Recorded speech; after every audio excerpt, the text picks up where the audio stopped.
Karena itulah maka kebaikan ini bagi orang yang telah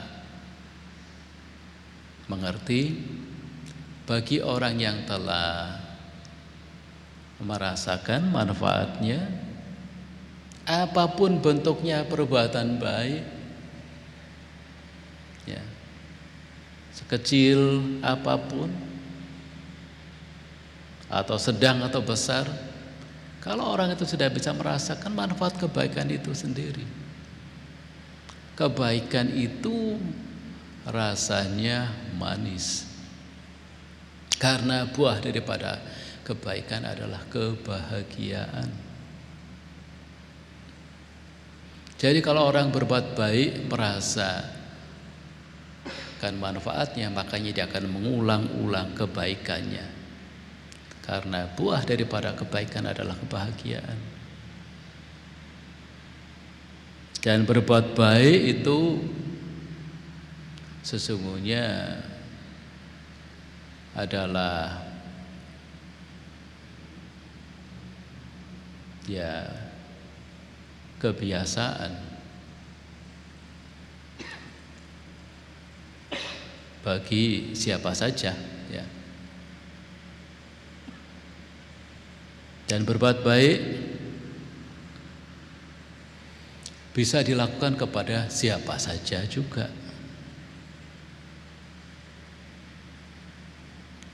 Karena itulah Bapak dan Ibu Saudara sekalian, kita jangan pernah berhenti berbuat baik selama kita masih bisa berbuat kebajikan. Selama kita masih bisa membuka mata, kita masih bisa bergerak dan menggerakkan tubuh jasmani ini, berbuat kebaikan. Karena ketika kita badan sudah lemah, sudah lemas, ya tadi saya ditunjukkan ada orang sakit, dia sudah nggak bisa apa-apa di tempat tidur, hanya geletak sana geletak ini, nggak bisa berbuat baik. Dan ketika orang sakit seperti itu, ya, lalu tidak bisa mengingat kebaikannya karena kebaikannya tidak cukup, kebaikannya kurang cukup, pelatihannya kurang cukup, apa yang bisa dilakukan? Karena minimal kalau kebaikannya cukup akan menjadi satu kekuatan. Dia kenal, dia ingat. Apalagi dia ya punya latihan yang baik. Dia bisa menjaga pikirannya. Amat sulit ketika tubuh jasmani ini sakit. Dan kondisi seperti sekarang, Bapak dan Ibu Saudara-saudara, ini kondisi yang tidak pasti dengan adanya pandemi seperti sekarang. Kita tidak tahu, ya. Tapi kalau kita hidupnya kita setidaknya telah mengisi hal-hal yang baik, kita pernah melakukan kebaikan-kebaikan, masih ada yang kita kenang, masih ada yang kesan-kesan kebaikan yang membantu kita ketika kita mengatasi masalah berat dengan diri kita sendiri. Karena satu saat ketakutan, kekhawatiran, kecemasan ketika kita menghadapi satu problem hidup yang sangat tidak mudah yang kita hadapi, ini dibutuhkan kekuatan jasa, kekuatan kebaikan.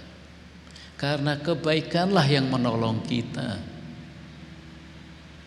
Kenapa orang bisa bertahan dan punya semangat? Orang punya semangat karena orang punya kebaikan.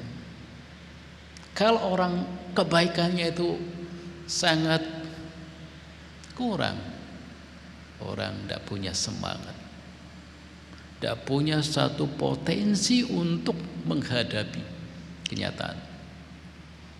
Banyak kita dengar orang yang COVID ya, kena COVID katanya, dia harus berjuang sendiri.